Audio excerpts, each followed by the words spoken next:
Okay, so thanks very much for replying. It's been very useful for me to see some real code. I did try the GitHub one, but I couldn't seem to get any of the examples, the .NET examples, to work. Anyway, what I would suggest is if you could click here somewhere and see some code generated, which would obviously then translate into this. You know, as a programmer, I think that would be particularly useful.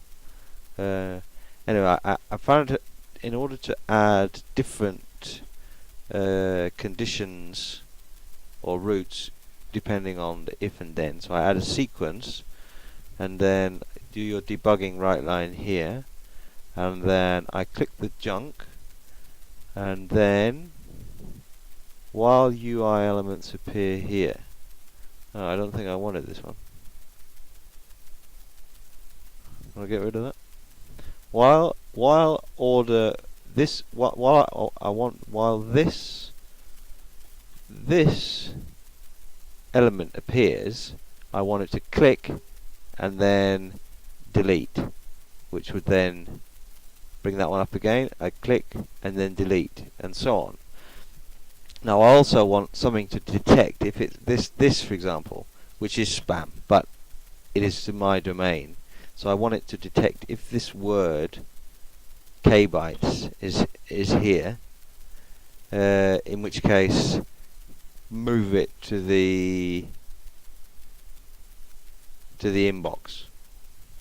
I think that is so it's looking, clicking, and then finding one. Let's say this one, which isn't actually spam. I will have asked for that at some point. So maybe a list of letters, list of words that it's looking for, would then click not junk. That's the perfect solution. So, I mean, I don't know if it's picking these up. I think Hotmail's probably quite a hard one to try because the selectors are so difficult to see. You know, I mean, look at this. Span, da-da-da. You know, I suppose if you're used to that, then you might be able to find it. But for me, it's obviously quite hard to detect how. So that's another question. I mean, how would I go to Hotmail and inspect the elements? I noticed this one. I mean, I was looking for something like this before in your junk thing, but you found something here. You know, if I view source on the Hotmail, on the Outlook page, you know, not only can I not really click there, I have to go up here somewhere, view source. You know, there's a lot of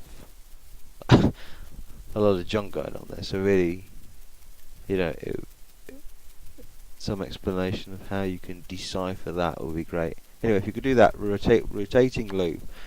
So I want while this element appears, while the order visor is there, delete it. But then obviously I want the condition to see if a certain word is there, like kbytes or the property thing, then click the other button. Okay, thanks for your help.